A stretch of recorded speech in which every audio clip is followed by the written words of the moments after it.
Dr. Amanam, what promising treatments are available for newly diagnosed MPN patients, and what questions should patients be asking? They come into your office scared to death and not even knowing what to ask. Do you have any suggestions for what those patients should be asking when they go in as a newly diagnosed patient? Right. 20 years ago, we really didn't have any therapies for most MPN patients aside from performing phlebotomy and using non-specific therapies to try to help control their counts and therefore reduce the risk of clotting and stroke. We are getting to a point which is really exciting where we actually are treating the underlying disease, meaning that the cells that are causing this cancer, we have been able to identify targets that will help eradicate those cells and therefore, get rid of the cancer. And so we're getting there.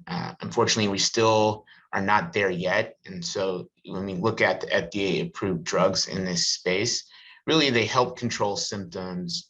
They help control some of the associated complications with the disease, mainly when your spleen's enlarged, and that potentially may affect your quality of life, namely your nutritional status and your physical status. And so we do have drugs that are able to do that are FDA approved right now.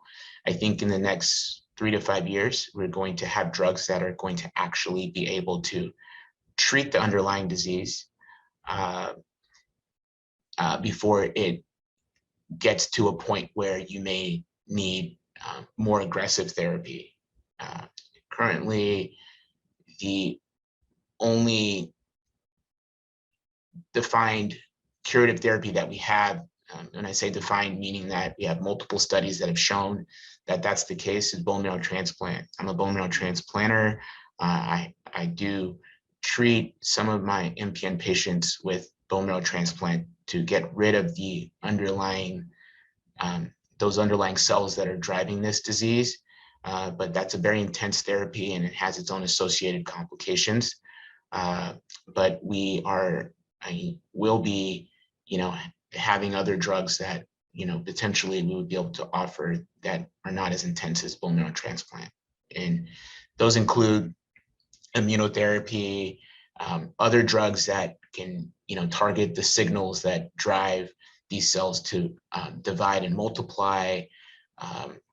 Also, there are within the bone marrow for patients that have myelofibrosis, which is one of the MPNs, we will be able to target the environment that allows for these cells to persist and grow.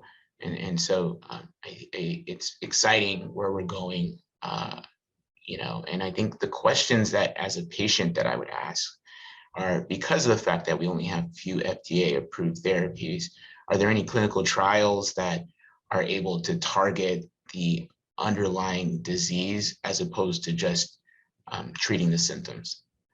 I think that's very important for patients to ask, especially in this space now.